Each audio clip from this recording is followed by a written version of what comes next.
I'm Teisha Bader with the JBS News Update for Wednesday, July the 13th, 2016.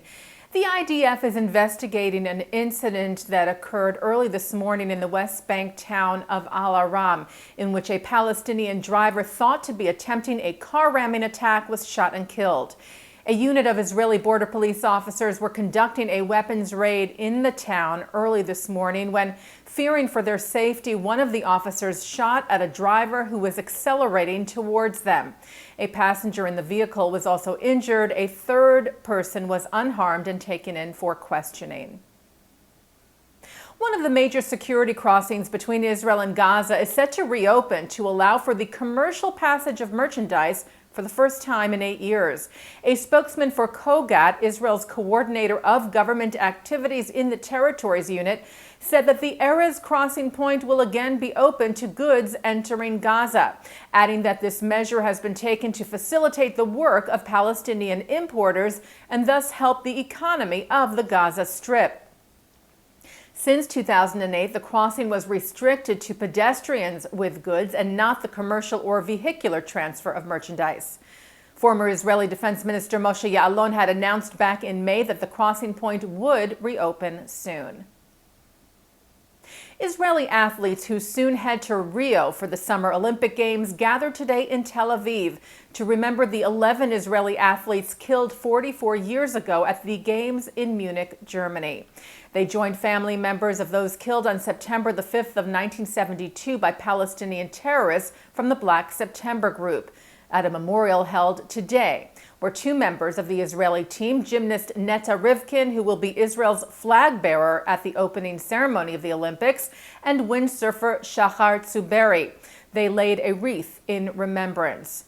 Israel's team this year has its largest ever Olympic delegation with 48 athletes who will compete in 16 sports next month in Brazil.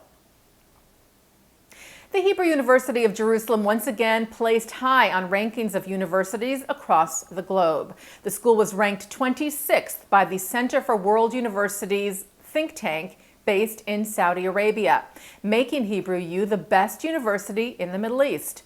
The list considers over 25,000 schools from all over the world and ranks the top 1,000.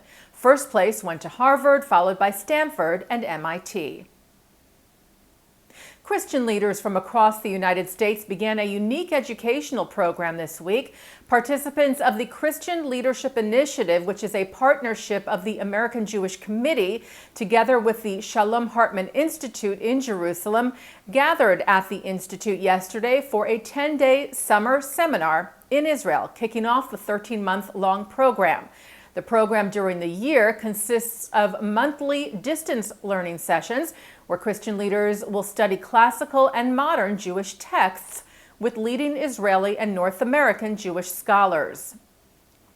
The AJC's Director of Interreligious and Intergroup Relations, Noam Marins, said that CLI transforms Christian leadership's understanding of Judaism and Israel, fostering an intellectually open environment of the type needed to secure positive interreligious relations. And taking a look now at our programming for tonight on JBS for Wednesday, July the 13th. At 7 o'clock, the Jerusalem Post's Carolyn Glick and Haaretz journalist and author Ari Shavit discuss the viability of the two-state solution. That's from the AJC's Global Forum in Washington. At 8 o'clock, Benjamin Weinthal, who is European Affairs correspondent for the Jerusalem Post, talks about how European product labeling reflects anti-Semitism at the head of the BDS movement. That's from the Institute for the Study of Global Anti-Semitism and Policy, or ISGAP, in New York.